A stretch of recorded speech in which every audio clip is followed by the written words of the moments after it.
Merci beaucoup, public de ce midi. Eh bien, nous avons décidé encore une fois de vous offrir ce qui vous revient de droit, des informations utiles et de la convivialité. Mesdames et messieurs, bienvenue dans ce midi. Issu de la diaspora ivoirienne de France, mon retour au pays est un calvaire. C'est donc le thème du jour.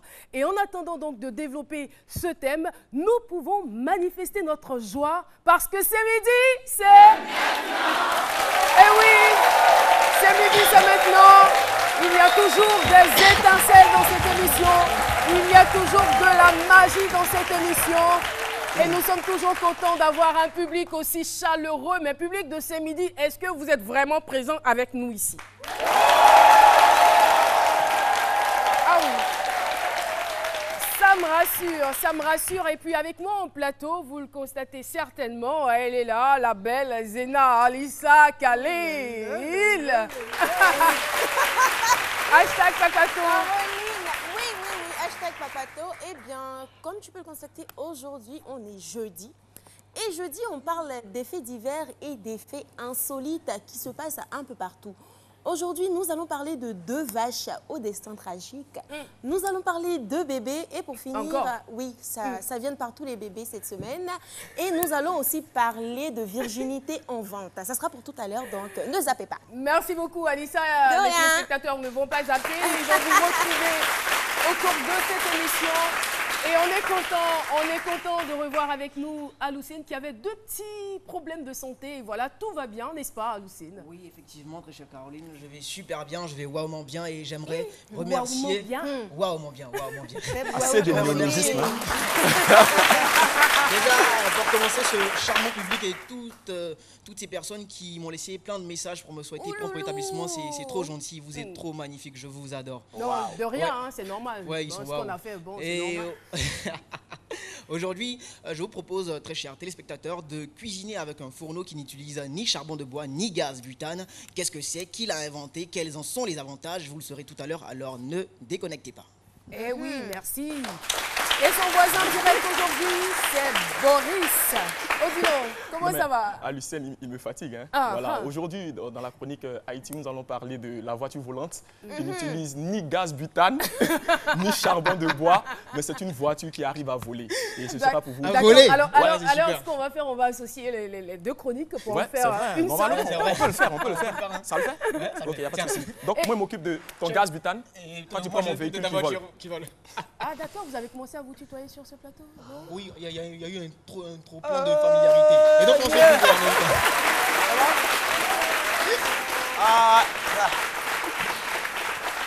Voilà, ça va ici? Bonjour, mon frère. Ouais, mais tranquille, Comment super. vous allez? Ça vous va ici? Il vient vous, lui. Vous venez d'où? Mais t'as pas besoin de demander il vient d'où? Ça va, madame? Ça va ici? Public, ça vous va? Mais super, vous me regardez comme genre, je suis quelqu'un de bizarre. Vous ne voyez pas Paris? Je viens de Paris, moi. Vous me regardez, voilà.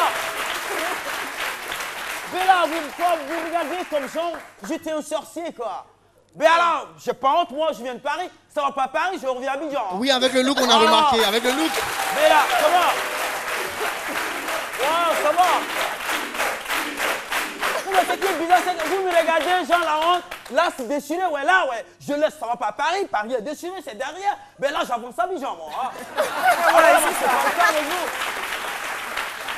Et c'est bizarre, je suis sûre qu'il nous a ramené de la neige parce que avoir dans cette chaleur de combien de degrés, je ne sais plus. Il a un bonnet, une écharpe. Ça va. Là, je vous ai ramené pas mal de choses, mais il est tranquille dans le sac. Et bien là, la surprise sera d'autant plus désagréable que jamais. Ben, voilà. Moi, je vous. Mais est-ce que vous êtes obligé de nous ramener des cadeaux? Mais non, mais quand même. Si c'est pour des surprises désagréables. Non, un Parisien quand même, ça ramène toujours quelque chose. Je vous ramène ça quand même. Hein. Alors, je vous ramène, je vous donne les cœurs. Non, mais là, c'est pas des cadeaux. Non, mais c'est un cadeau. Il fait un petit clin d'œil à Eric Bailly. Non, mais ça, c'est pas un cadeau. C'est un cadeau, mais c'est les bailleurs. Les cœurs, là, je vous ramène pas mal. Tenez, madame, vous voulez quoi encore? Non, elle prend. Alors, vous allez bien? Ça va bien à Paris? Oui, ça va super, ça va super. Mais les collègues sont là, les Ivoiriens, tout le monde. La diaspora se porte bien. Mais par contre, moi, ils ne savent pas du tout. Hein. Ils ne savent pas, là, je rentre au pays. Mais là, ne me regardez pas comme un ridicule. Mais là, moi, je rentre, je suis fier. Je suis un Yopougon aussi que moi. Il a bloqué une assurance. Mais là, N'est-ce pas? Merci Ah, beaucoup, Lucien, t'as Dr la Philo. chance. Le mec, il est à Yopougon aussi comme moi. je la reconnais. Ah là, si la fille est c'est à où là? Ça va, toi, ta mère elle est là? Mais ça fait un bail, dis donc. Toi, je te parle, tu regardes ailleurs, attends, le mec luxurieux, comment ça qu'il a. Ah là, On est foutu là. Merci beaucoup, Dr Philo. Et tout de suite, nous allons partir pour le micro-trottoir. Pensez-vous que tous les Africains qui reviennent de l'Europe sont forcément riches? C'est parti. Ça dépend de ce qu'ils vont faire là-bas. D'autres ils vont pour les études, d'autres aussi vont pour essayer de se chercher. Parfois d'autres réussissent, parfois aussi d'autres vont là-bas et puis reviennent bredouille sans avoir réussi. Donc la question reste posée, le débat reste ouvert. Non, je ne crois pas à cette thèse. Parce que ce n'est pas tout le monde qui a de l'argent qui est en Europe. Il y a d'autres qui vont en Europe pour le plaisir et il y a d'autres qui vont pour chercher l'argent. Donc là, je ne pense pas que tous ceux qui sont en Europe ont de l'argent que ceux qui sont ici. Tous les Africains qui quittent en Europe pour revenir, ce n'est pas tous qui sont riches, hein, parce qu'on en a vu ici, certains même qui sont venus n'ont même pas pu déposer une brique chez leurs parents. D'autres qui sont venus, ils ont pu réaliser des choses, quoi. Donc en conclusion, on peut dire que ce n'est pas tous les Africains qui quittent en Europe qui reviennent riches. Même en Europe, il y a des clochards. Ce sont des personnes qui sont démunies, qui n'ont pas, comme on appelle, les moyens. Et quand on va, bon, je dirais, hein, c'est une question de chance. Il y a d'autres qui reviennent avec, sincèrement dit, des problèmes. Et ce n'est pas forcément toutes les femmes ou toutes les personnes qui vont en Europe qui reviennent forcément riches. Selon moi, toutes les personnes qui quittent l'Afrique pour aller en Europe, c'est pour l'aventure. Et après cette aventure, quand ils reviennent, ce n'est pas tout le monde qui doit forcément avoir une situation stable ou une situation très équilibrée. Il y a d'autres qui vont pour faire des projets, il y a d'autres qui sont exclus, c'est-à-dire rapatriés, et il y a d'autres qui viennent, ça ne marche pas là-bas, donc ils reviennent au pays pour essayer quelque chose. Donc je ne pense pas que tous les Africains qui reviennent de l'Europe sont riches. Ah, voilà. Nous sommes donc de retour sur le plateau. Et vous avez bien remarqué que Philo était déjà engagé dans sa chronique avec un chocolat possible. Hein, voilà. Vous avez fait combien d'années en Europe au juste? Pas du tout. Là, j'ai passé la moitié de mon existence. Puis, là, la déception fait que je rentre aujourd'hui. Là, tranquille, bien que je suis très heureux. Voilà, tranquille. Vous êtes heureux de revenir là, au ça pays. va, elle va bien. Hein, vous la connaissez? Tranquille, là, l'autre côté, je l'avais vu. Champs-Élysées, mais je sais pas. Vous savez, à Paris, il y a tout. Hein. De la manière, vous avez Sico Bois ici, il y a Sico Nantes là-bas. Ouais, tranquille. Oh là, Sico Marseille, bientôt Sico Champs-Élysées, tout ça là, ça va. C'est là-bas que vous m'avez vu? Mais là, quelque part, Château Rouge, là où on voit les maïs brisés et autres, les tiens-con. Les tiens-con, tu connais pas? Ah là, elle connaît pas le tiens-con, les gars, où elle là? Ah, les tiens-con, c'est genre des petits croissants durs qu'on essaie de croquer. Et là, on invente et on respice le jus. Voilà, super bien. On est vraiment foutus aujourd'hui. Ouais, c'est ce qu'il a vous dire. Docteur Philo, je rappelle donc le thème du jour, issu de la diaspora ivoirienne de France. Mon retour au pays est un calvaire. Nous allons tout de suite recevoir notre invité, mais j'attends des applaudissements de votre part pour qu'elle ait beaucoup de courage à venir nous rejoindre. Daniel Azo Traoré, c'est donc son nom. Daniel Azo Traoré est notre invité témoin du jour. Bonjour. Et merci d'être avec nous. Vous êtes coordonnatrice de projets sociaux culturels. Vous avez vécu en France pendant plusieurs années, c'est cela. Et aujourd'hui, vous êtes sur ce plateau pour nous rendre votre témoignage parce que les choses ne vont pas comme vous le voulez depuis votre retour au pays. Déjà, moi, j'aimerais savoir comment est-ce que vous êtes allé en France, pourquoi exactement, et puis combien de temps avez-vous fait là-bas? Dites-nous tout. D'abord, bonjour à tous et à toutes. D'abord, je suis partie en France pour mes études. J'ai transité d'abord par la Belgique. Voilà. Et puis, j'ai rencontré des soucis de famille et je suis partie en France. Et une fois en France, voilà, tous mes plans sont tombés à l'eau. J'ai dû cravacher dur pour gagner ma vie. C'était pas facile. J'ai eu mes enfants, ça c'était magnifique. Vous en avez combien? J'ai 2 fils. D'accord. J'ai 2 fils à qui j'ai fait un grand coucou. Ismaël a 24 ans et Aziz a 9 ans. Wow. Voilà. Ce sont mes 2 amours. Et voilà, ça a été dur. Je me suis mariée à un homme formidable que j'embrasse au passage. Mais pourquoi le sourire, il n'est pas le même, il n'est pas du tout identique quand on parle des enfants et quand on parle du mari? C'est pareil, c'est pareil. Pour moi, en tout cas, c'est pareil, ça ne change pas. C'est le constat qu'on a pu faire. Hein. Ça ne change pas, c'est pareil. Mais bon. Voilà, c'est mon univers et puis je vis avec, c'est ce qui me fait tenir. Je pense que ce n'est pas négligeable. C'est bien d'avoir une famille qui vous soutient. Voilà, c'est important. Et vous avez fait combien d'années exactement là-bas? J'ai fait 25 ans. Ah, 25 ans? 25 ans. Je suis partie de la Côte d'Ivoire en 91. Voilà, après mon bac. Déjà, c'était mouvementé. Hein. On était élèves, étudiants au lycée classique. C'était mouvementé. On a connu l'année blanche. Donc, j'ai dû reprendre ma première avec un groupe d'élèves aussi. Après, clopin, on a fait le bac. On a eu le bac, on est parti. Il y en a plein qui sont partis à cette période-là. Ça a été vraiment regrettable parce qu'il y a eu la fuite des cerveaux, comme on dit. On aurait pu rester ici, intégrer les universités, voilà, participer à notre manière le plus tôt possible, quoi. Quand vous dites on aurait pu rester ici, oui, on aurait pu rester. Et c'est-à-dire que vous avez aujourd'hui des regrets? Oui, j'ai énormément de regrets parce que mes rêves se sont envolés. En même temps, il faut comprendre, hein, pour une dame qui a fait 25 ans en Europe, qui a son premier fils qui a 24 ans, voilà. Vous êtes une belle femme quand même. Merci.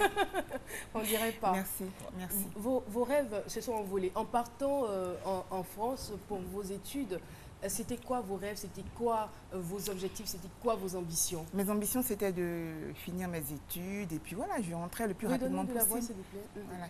Et puis, je rentrais le plus rapidement possible, m'installer. Voilà, j'ai des amis qui sont restés ici, qui ont fait l'école avec moi, voilà, que j'ai retrouvés, qui se sont insérés. Je n'envie personne, au contraire. Je trouve ça vraiment magnifique. Voilà. Pour moi, j'éprouve des petits regrets, mais bon, je pense que... Décrivez-nous un peu la vie là-bas, ce que vous avez vécu, quel était votre quotidien. Ouais. D'abord, quand j'ai quitté la Belgique, je suis arrivée en France, du coup, c'était pas prévu que je vive en France, c'était pas prévu du tout. Donc il a fallu me reconstruire. Vous n'avez pas eu le temps de préparer J'ai pas eu le temps, tout est allé trop vite en fait, tout est allé trop vite. Il a fallu que je réapprenne plus ou moins à... Voilà, il a fallu que je réapprenne plus ou moins à m'organiser, à m'insérer, à vous intégrer. À m'intégrer, c'était pas facile. Et il a fallu, bon, je suis arrivée, je n'avais pas de papier, hein, je l'avoue, quand on arrive qu'on n'a pas de papier, on ne vient pas de la Côte d'Ivoire avec ses papiers, hein. C'est pas possible, quoi. C'est quand on arrive qu'on va...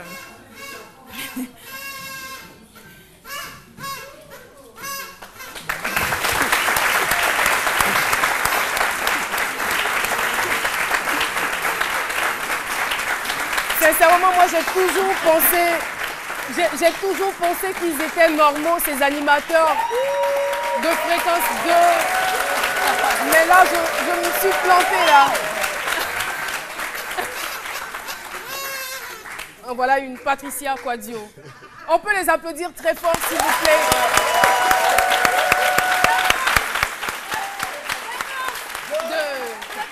Deux. Allez-y encore. Fréquence 2. Fréquence Je. Parce que c'est midi. C'est RPI 1. Merci beaucoup. On va peut-être vous retrouver après, n'est-ce pas? Oui. Ah, ça va? D'accord. Eh bien, ils ont le droit. Hein. Ils ont bien le droit parce que nous célébrons en ce moment les 25 ans de Fréquence 2. On aura peut-être l'occasion d'échanger avec eux parce qu'actuellement, on a un sujet brûlant. Il faut qu'on puisse bien l'aborder, le développer. Allez-y, madame.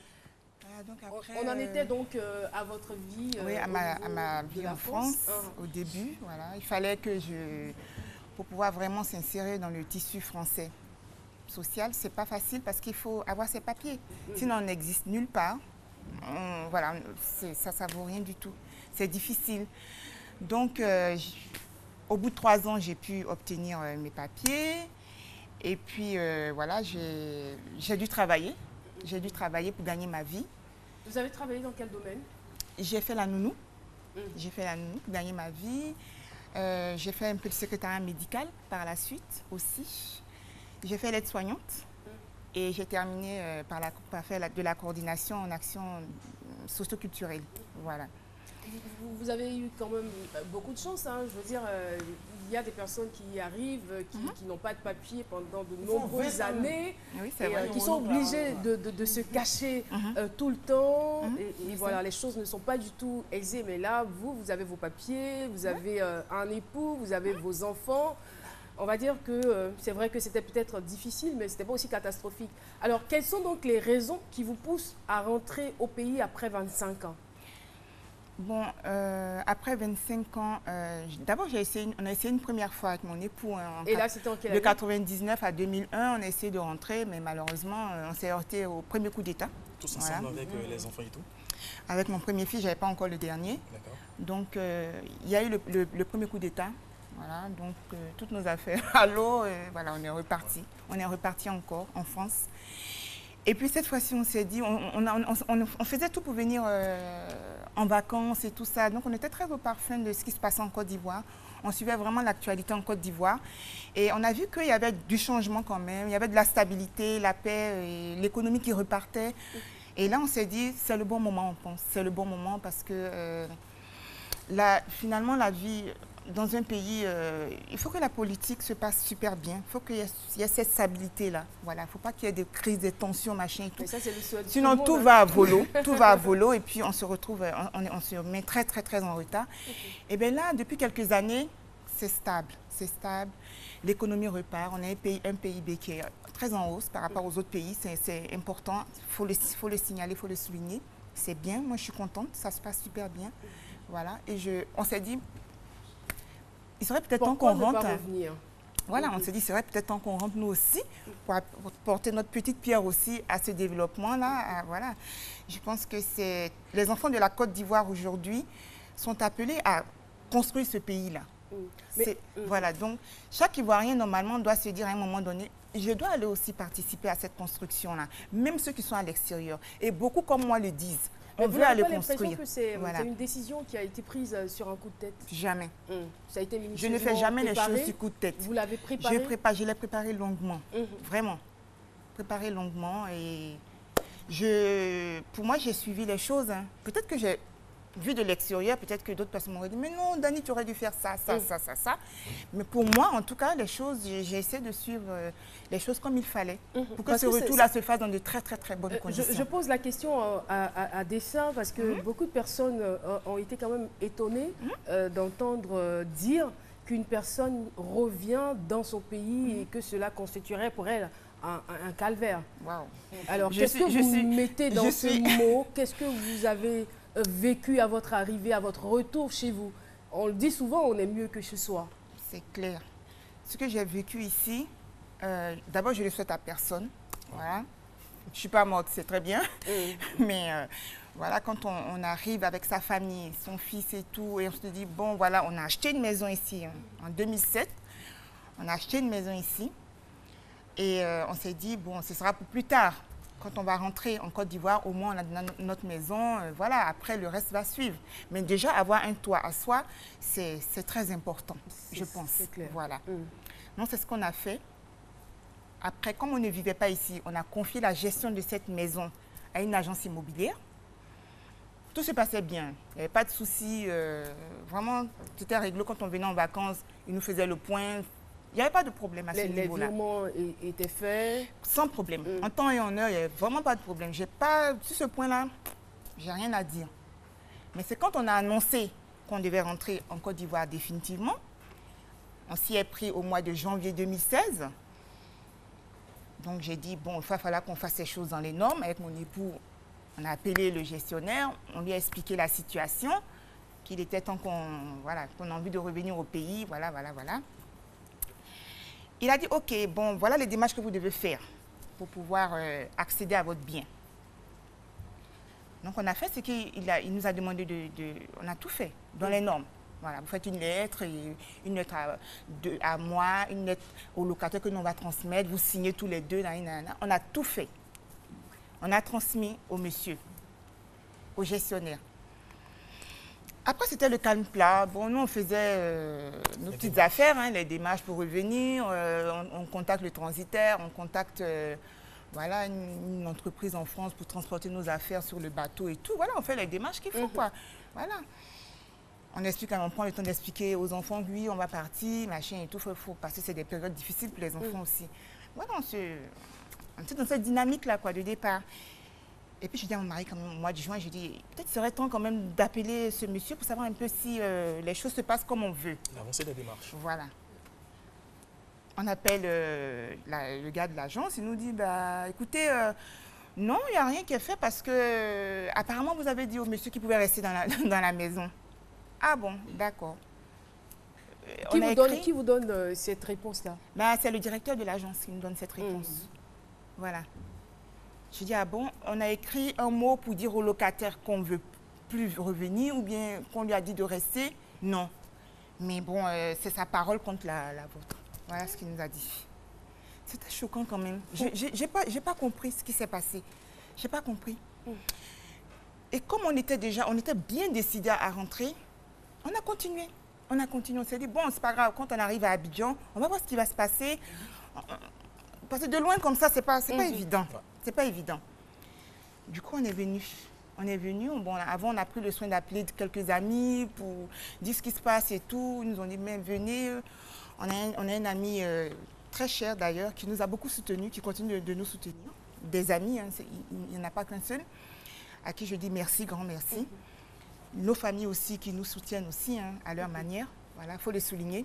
Donc, si je comprends bien, finalement, la maison pour laquelle vous avez peut-être travaillé durant des années, vous avez investi des millions pour avoir cette maison, vous décidez de revenir au pays. Impossible d'y accéder. Impossible. Alors, comment est-ce que vous vivez alors? Et où est-ce que vous vivez? En ce moment, on vit dans une résidence. Une résidence appart. Où? À la Riviera 3. Mais après toutes les démarches qui ont été entreprises, qu'est-ce qui s'est passé? Ce qui s'est passé, c'est qu'on a dû faire appel à un huissier.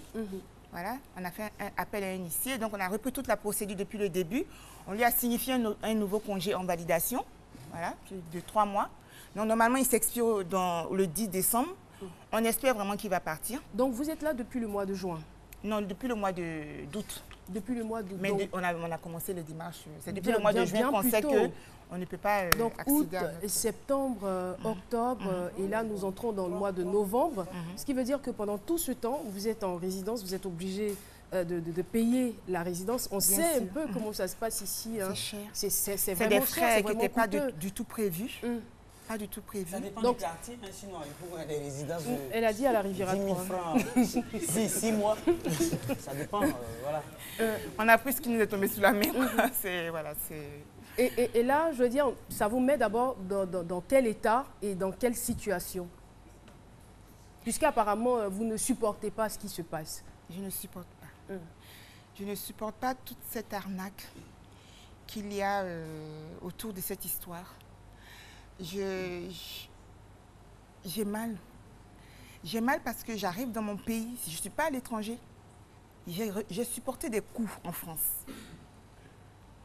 Et je me suis dit, bon, c'est pas grave, de toute façon, c'est ma terre d'accueil, voilà, je peux supporter. J'ai tout supporté en France, le racisme, les mots méchants, machin, tout, j'ai encaissé. Mais ici, je ne reconnais plus les gens. Les gens sont ça fait peur. Bon, ceux qui sont dans votre maison, en fait. Je ne les connais pas, ces locataires-là, de toute façon. Ceux qui sont dans ma maison, je ne les connais pas. Il n'y a jamais eu de rencontre entre eux et vous? Moi, je ne les connais pas du tout. Je ne les connais pas. Il faut penser ces dos, ils vont les enlever. On est dans un pays de droit, j'essaie de respecter le droit quand même. Mais moi, j'ai une préoccupation, parce que j'aimerais demander pourquoi avoir confié la gestion de votre bien à une société immobilière alors que vous avez une famille ici? Bonne question. Je me suis dit, ce serait peut-être bien de confier à une agence parce que quand on implique souvent la famille et qu'on ne vit pas sur place, c'est difficile. Les liens peuvent se dégrader, mais à une vitesse incontrôlable. Voilà. Et moi, je n'ai pas envie que mes liens avec ma famille se dégradent. Je préfère que ces liens-là se dégradent. Là, aujourd'hui, avec ce monsieur, c'est pas grave. Mais avec ma famille, ce n'était pas possible. D'accord. Voilà. Et je veux dire que c'est pas le seul cas, parce que vous avez eu aussi le même problème avec votre voiture. Ça, c'est une autre histoire. Le film est long.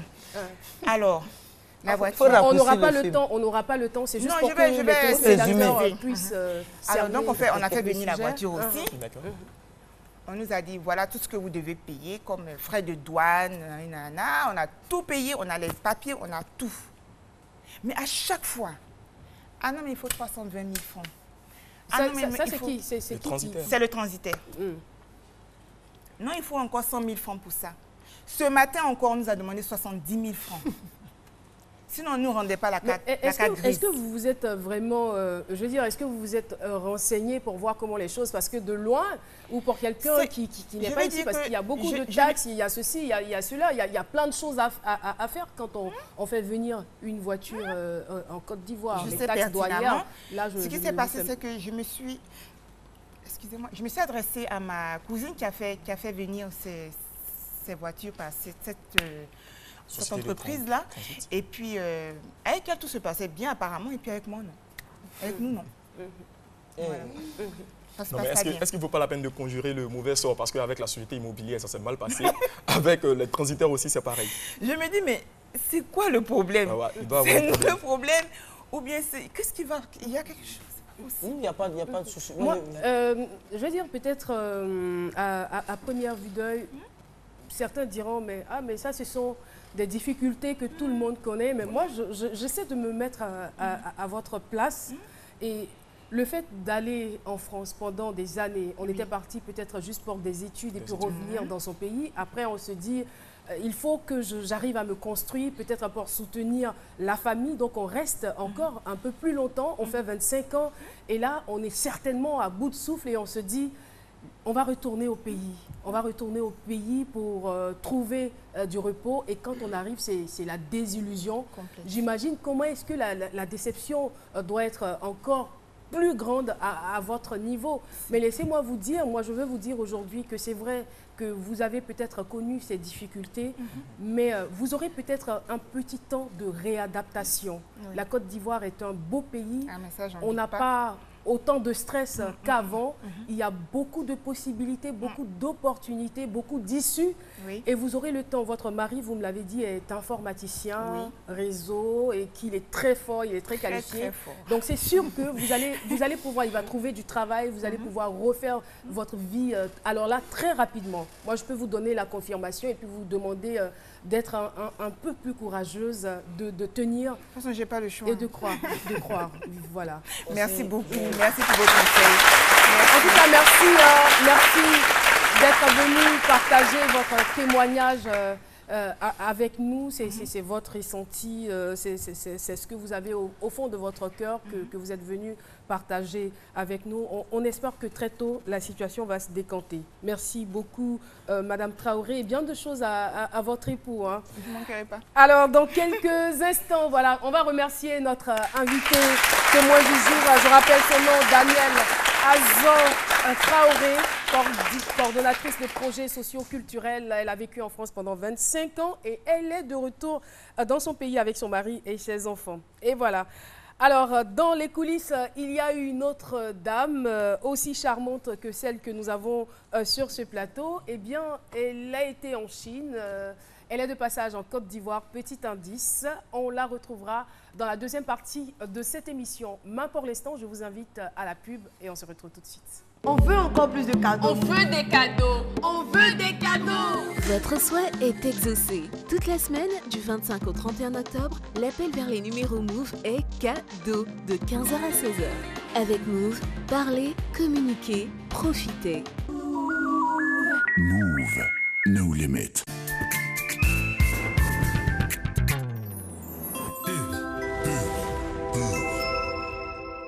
Occupe pour un max de rafraîchissement, adopte le réflexe OK Tip Top.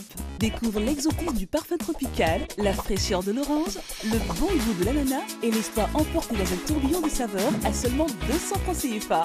Quand c'est Tip Top, on est tous OK. OK Tip Top est disponible dans tous vos points de vente habituels. Savourez chaque moment de bonheur avec le thé Olinda. du nouveau chez Olinda. Découvrez un café exceptionnel.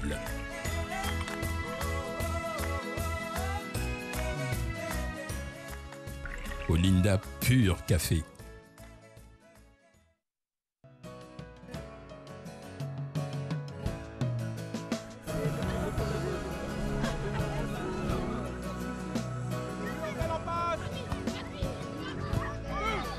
Chaque jour, ce sont quelques milliers de kilomètres parcourus pour vous apporter une eau pure et légère, indispensable à une bonne santé. Vous livrer une part de bien-être est ma meilleure récompense d'une journée de travail ardu. Céleste, pure et légère.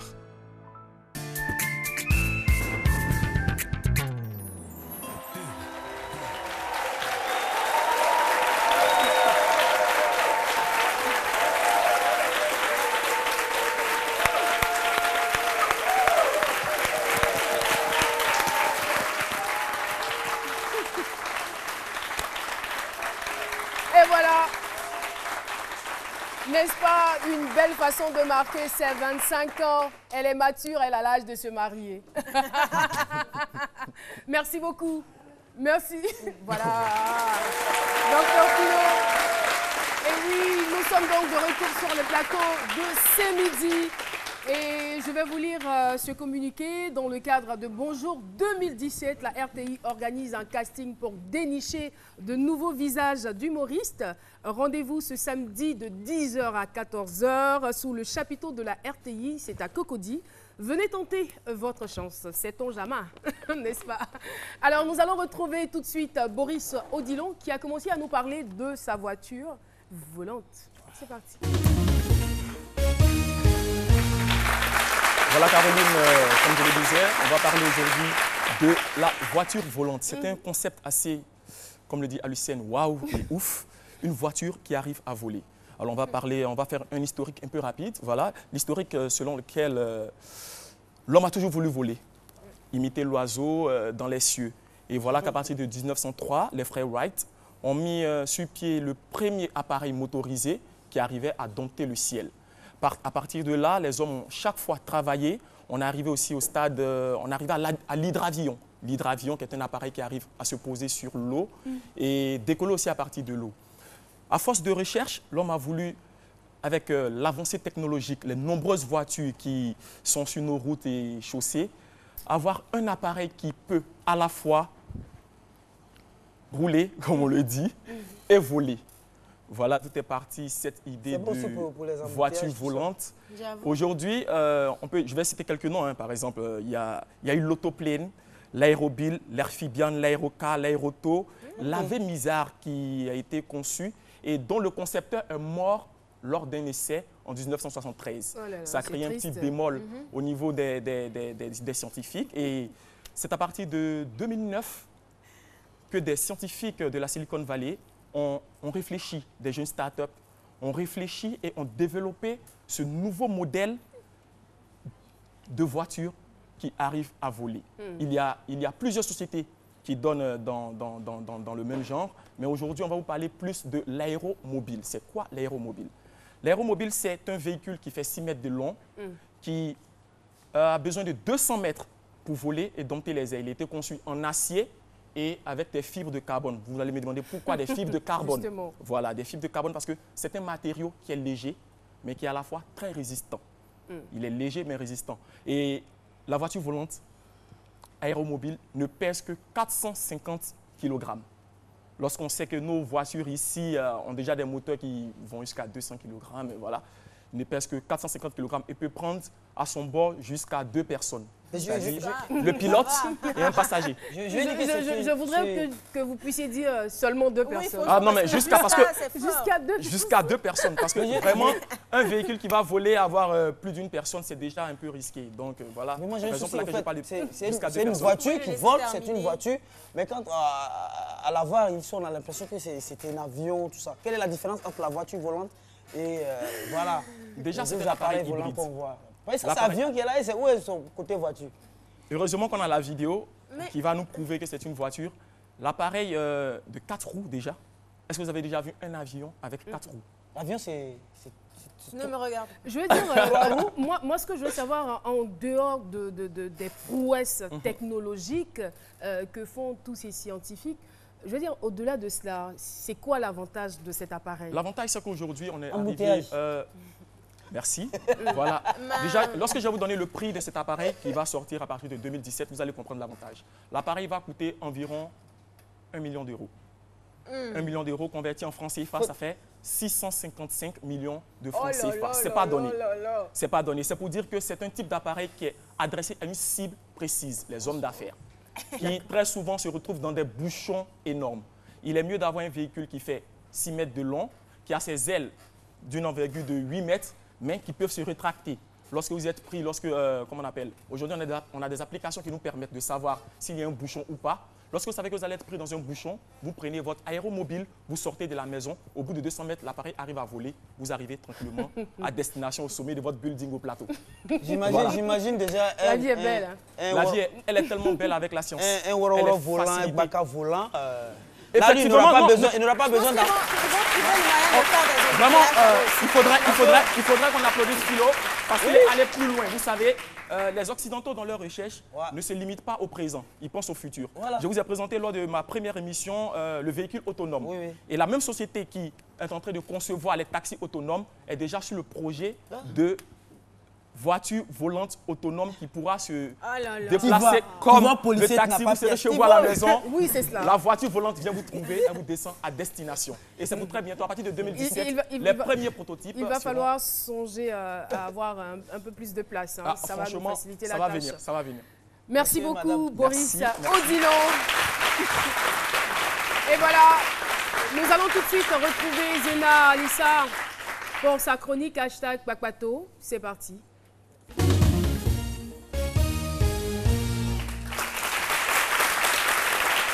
Alors, Caroline, comme je l'annonçais tout à l'heure, nous allons parler de deux vaches au destin un peu tragique, au fait.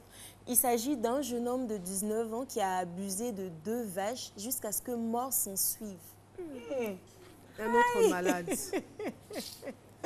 Donc, je vous explique un peu. Le jeune homme est tombé en panne de mobilette devant une ferme. Donc, pour passer le temps et attendre les secouristes, il a décidé de violer, d'abuser de 2 vaches.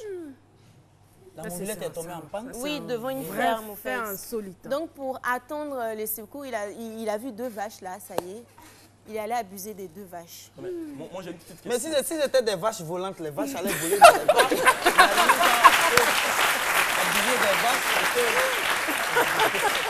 Mais Alissa, vous parlez de viol. Qu'est-ce qui prouve que les vaches n'étaient pas consentantes? Oh là là!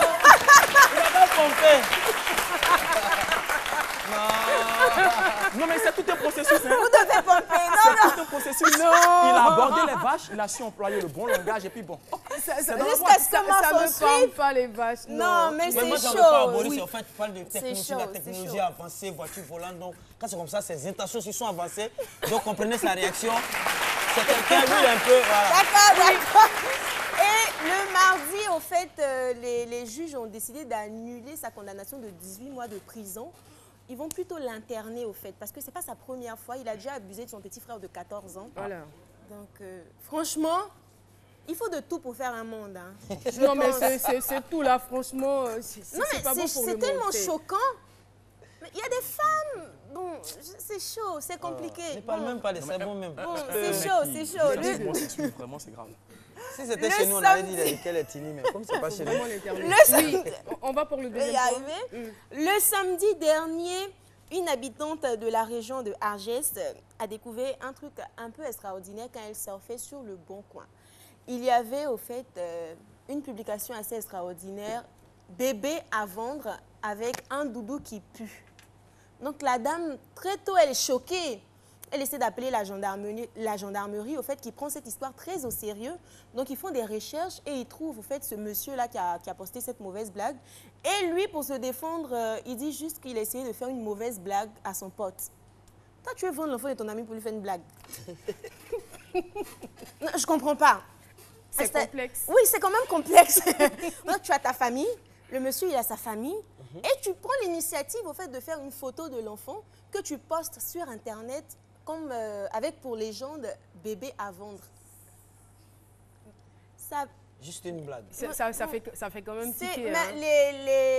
Enfin, la gendarmerie n'a pas du tout trouvé cela drôle, donc des poursuites seront engagées. Parce qu'il ne faut pas s'amuser avec les enfants. C'est un peu fragile, au fait, les enfants. Déjà qu'ils sont sans défense, maintenant, de là à faire une photo, c'est quand même... Franchement, c'est compliqué, quoi. On part aux États-Unis où une jeune fille décide de mettre sa virginité aux enchères pour offrir une nouvelle maison à ses parents, voilà. La maison familiale de ses parents a pris feu, donc elle décide de mettre sa virginité. Donc, elle vit à Washington. Elle s'est déplacée dans le Nevada où la prostitution est légale pour mettre en vente sa virginité pour 400 $.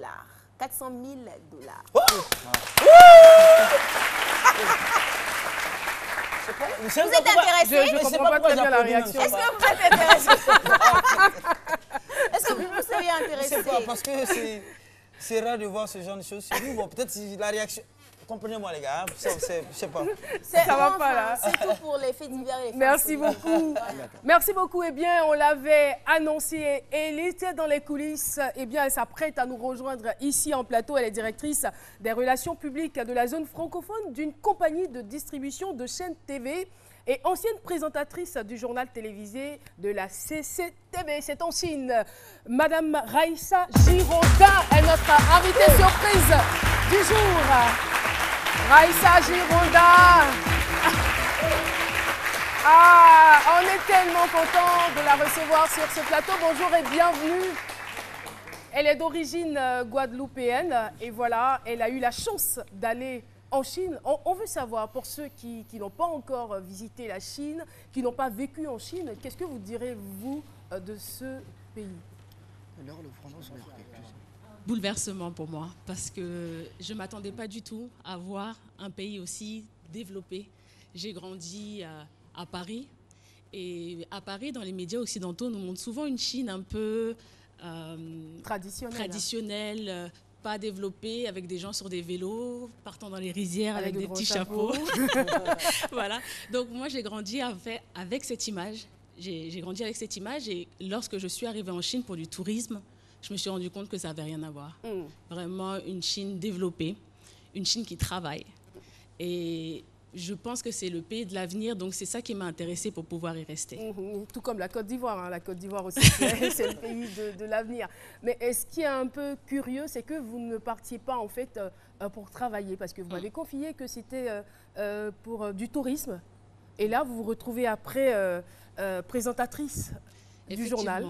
Bon, pendant de nombreuses années, j'ai écrit pour un magazine africain, La Femme africaine, et j'adorais écrire des portraits de femmes qui avançaient, qui faisaient des choses. Et puis là, en Chine, j'ai rencontré des gens qui étaient vraiment très intéressés par ce que je faisais.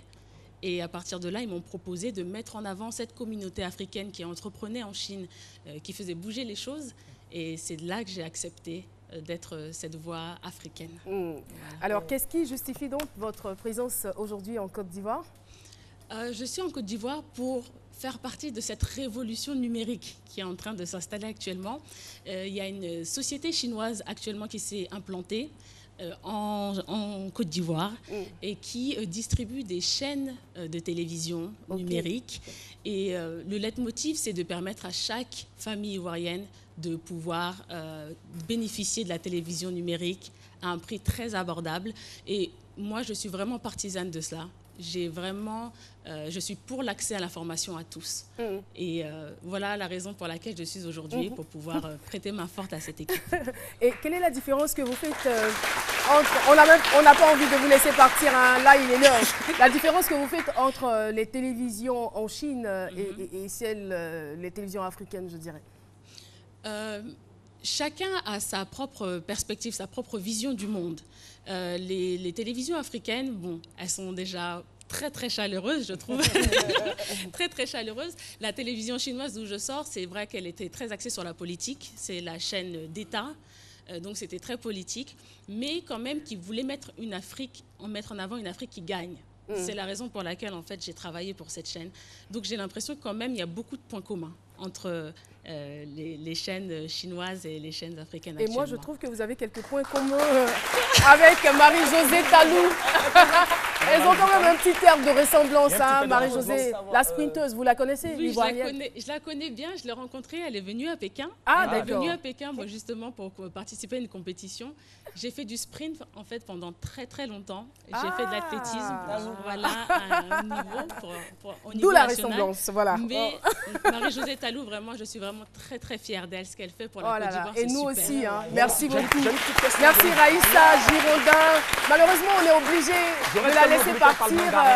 On est obligé de la laisser partir à cause du temps. Merci infiniment d'être venue. Au Et puis, Renga aussi, bon Jane. boulot, bonne Ah, chance. j'ai eu ce que je voulais. Merci Elle a parlé beaucoup. mandarin. Merci infiniment. Bon, merci à vous. Voilà. Alors, pendant que notre invité quitte le plateau, nous allons à présent recevoir Aloussène Sidibé. Voilà. Avec une nouvelle technologie, une nouvelle invention, pardon. C'est parti. Son move, elle est sharp. Mais c'est normal, on est en mode 4G. Et vous avez raison. Du 25 octobre au 24 novembre, passez à la 4G de Move. Activez un forfait et recevez automatiquement le triple du volume internet acheté. Tapez étoile 303 étoile 3 dièse. Avec Move, téléchargez, naviguez, profitez. Move, no limit.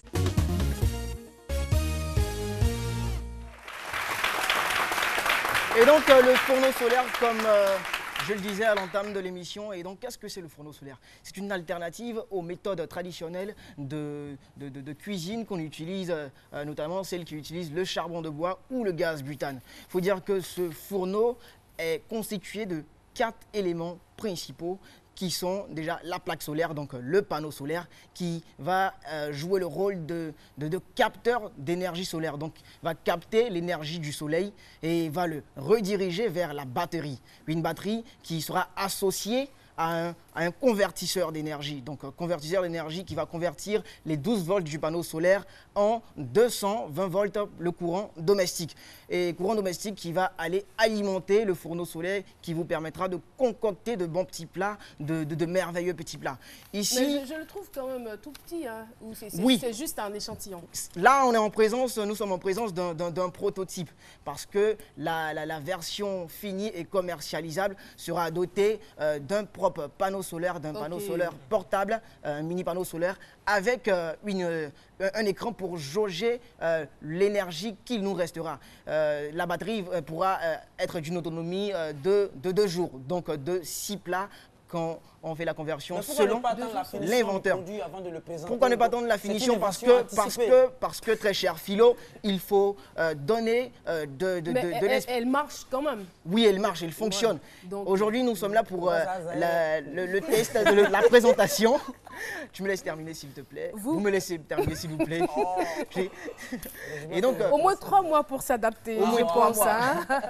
Il y a trop de familiarité entre nous. Et donc, comme je le disais... C'est à cause de ça, là. Moi. C'est à cause de ça, là, on dit de vous, vous voyez, là.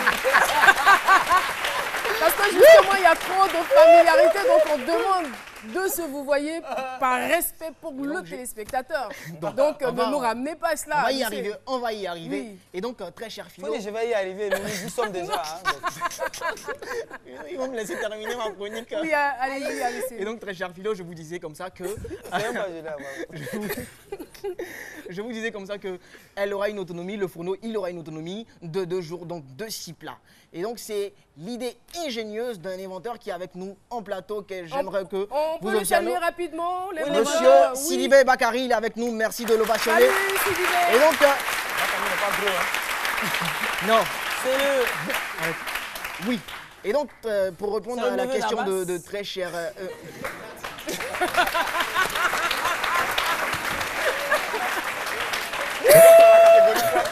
Merci beaucoup. Non, sérieux. Aloussène Sidibé. Ils sont encore avec nous ces animateurs de Fréquence 2, Fréquence Jeune. Et voilà, Idema, alors dites-nous rapidement, qu'est-ce qui se passe à Fréquence 2? Fréquence 2 a 25 ans que Fréquence 2 partage le quotidien des Ivoiriens. Comme je le dis, dans chaque Ivoirien sommeille un peu de Fréquence 2 quelque part. Ça, c'est clair. Pour preuve, qui sont ceux qui ont déjà écouté Fréquence 2 ici? Vous levez les doigts, Tout le monde. Depuis le début de cette semaine, on a entamé une série d'articulations avec pas mal d'activités. Hier, on était à la place CP1 à Yopougon. C'était un moment indescriptible. Oui, c'était de la folie avec des artistes, avec des animateurs, avec la population de Yopougon. Et aujourd'hui, on a la journée spéciale portes ouvertes. Ouais. C'est bon. On va rendre hommage aux devanciers, à ceux qui nous ont permis de faire ce métier. Par exemple, ce matin, on avait Yves Zogo Junior à l'antenne. Tout au long de la journée, ils vont se succéder sur nos antennes. C'est l'occasion pour nous d'inviter les auditeurs de Fréquence 2, les téléspectateurs également. C'est jusqu'à vendredi. On fait la fête jusqu'à vendredi. 25 ans de Fréquence 2. Allez, venez, on va faire la fête ensemble. On va faire la fête ensemble. Et la fête aussi se poursuit sur notre chaîne. Merci beaucoup, chers téléspectateurs, d'avoir été avec nous. Merci à vous, charmant public de ce midi. Et voilà, c'est la fin de cette émission. Rendez-vous demain pour le dernier numéro. On va encore s'amuser. Merci beaucoup. Au revoir. 25 ans.